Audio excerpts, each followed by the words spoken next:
Hey guys, this is Nick with Phone Arena reporting for you from IFA 2013. Right now I'm checking out the Acer Liquid S2, a new high-end Android smartphone from Acer that just got announced. It's a member of the so-called phablet category of devices. It stands out with its huge display, but as a downside to that, it's pretty difficult to operate.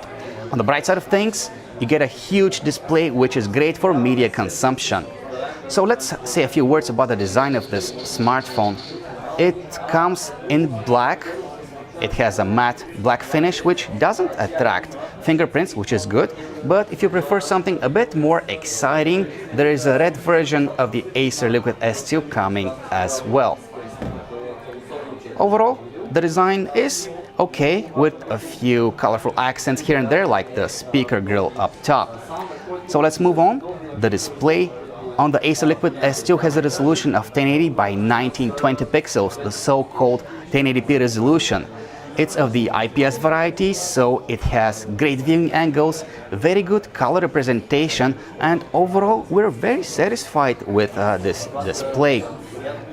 Moving on, the Acer Liquid S2 is powered by a Snapdragon 800 processor with 4 cores running at 2.2 GHz, so it's definitely one of the fastest Android smartphones out there.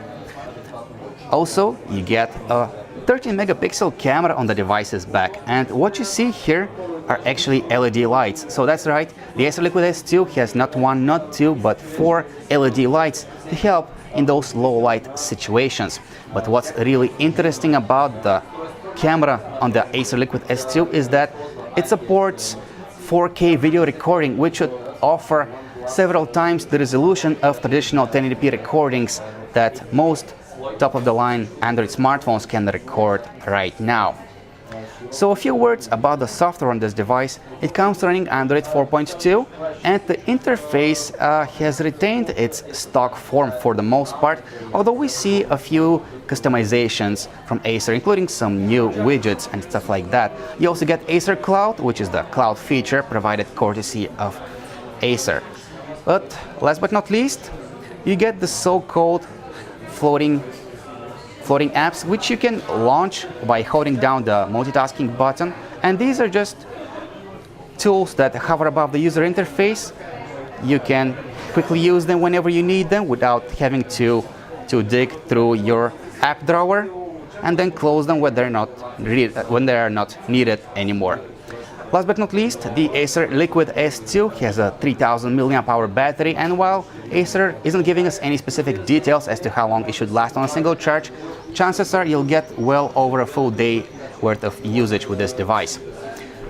Expect seeing it on the market real soon, probably in time for the holiday season or even earlier than that. Price-wise, we aren't sure how much it will cost off contract, but chances are it will be cheaper than alternatives from competitors with similar specs. So that's the Acer Liquid S2 for you guys from IFA 2013. This is Nick with Phone Arena.